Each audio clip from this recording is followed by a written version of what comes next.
Hello everyone, welcome back to my channel. তো আজকে হচ্ছে 25 ডিসেম্বর। তোমরা আমাদের সোয়েটার পরে দেখতেই পাচ্ছ, সেটা অনেক দিন পর ভিডিওটা এডিট করে ছাড়ছি। তো যাই হোক, 25শে ডিসেম্বরের দিন সকালবেলা রেডি হয়ে আমি, পোপো, মিঠুন আর আমার ভাই আমরা সবাই মিলে চলে গেছিলাম মায়াপুর। তো সকাল সকাল উঠে আমরা সবাই রেডি হয়ে গাড়িতে উঠে পড়েছি। আর পোপো দেখো সুন্দর করে রেডি হয়ে গ্রেট সেট গো হয়ে আমার সাথে গল্প করতে করতে চলছে। তো সত্যি কথা বলতে ছোট থেকে ও কিন্তু একদমই খুব একটা জ্বালায় না, অ্যাটলিস্ট ট্রাভেলিংয়ে। তোমরা তো দেখেইছো, আমরা ওকে নিয়ে পাহাড় থেকেও ঘুরে এসেছিলাম। ও কিন্তু ঘুরতে ভীষণ পছন্দ করে।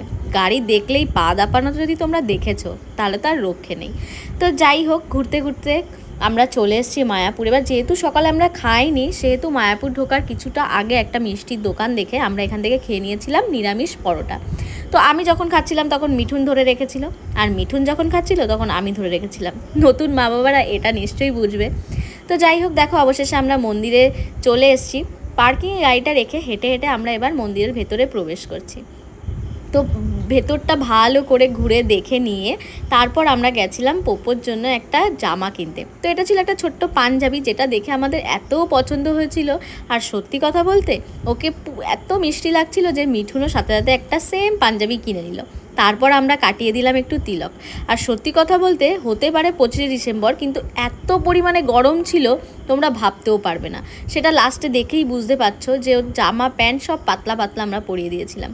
আর ভিডিওটা যখন এডিট করছি ওর এই ছবিগুলো দেখে এত ভালো লাগছে, তোমরাই বলো লাগছে না পুরো আমার একটা নাড়ু গোপাল। তো এখন কি আর অনেকটাই বড় হয়ে গেছে, তখন ছিল মাত্র 5 মাসের, এখন স্যারের 8 মাস বয়স হয়ে গেছে। তো যাই হোক, ঘুরে ফিরে এখন আমাদের বেরোনোর পালা। তারপর আমরা ঠিক করেছিলাম মাদারসাটে খাওয়া দাওয়া করব, কিন্তু ভিড় হওয়াতে আমরা ওখানে খাওয়া দাওয়া করতে পারিনি। যাই হোক, তারপর পোপোকে আবার আমরা শুইয়ে নিয়ে চললাম একটা রেস্টুরেন্টের উদ্দেশ্যে। কোথাও তো একটা খেতে হবে দুপুরের খাবার। তারপর রাস্তার ধারে আখের রস পেলাম, তারপর আমরা খেয়ে নিলাম একটু আখের রস। ততক্ষণে কিন্তু পোপো ঘুম থেকে উঠে গেছিলো। তারপর আমরা কোজি কুটিরে চলে আসি। কোজি কুটিরটা কৃষ্ণনগর থেকে কিছুটা এগিয়ে এসেই পড়ে। এটা আমরা ফার্স্ট টাইম ভিজিট করেছিলাম। ওখানের অ্যাম্বিয়েন্সটা কিন্তু ভীষণ সুন্দর ছিল। আর আমরা প্রথমে এন্ট্রি করার পরে আমাদেরকে এই বিস্কিটটা দেওয়া হয়েছিল। এটা নাকি ওখানে নতুন বানানো হচ্ছে, তাই জন্য তোমরা চাইলে ওখান থেকে কিনতেও পারো। তো ভেতরের ডেকোরেশনটা তো তোমাদের দেখিয়েই দিলাম। এখানে কিন্তু অনেক রকম অকেশনও তোমরা সেলিব্রেট করতে পারো চাইলে। তো যাই হোক, পোপো তো ঘুমিয়ে পড়েছে আর আমাদের খাবারও চলে এসছে। তো খাওয়া দাওয়া করে আবার আমাদের বাড়ি ফেরার পালা।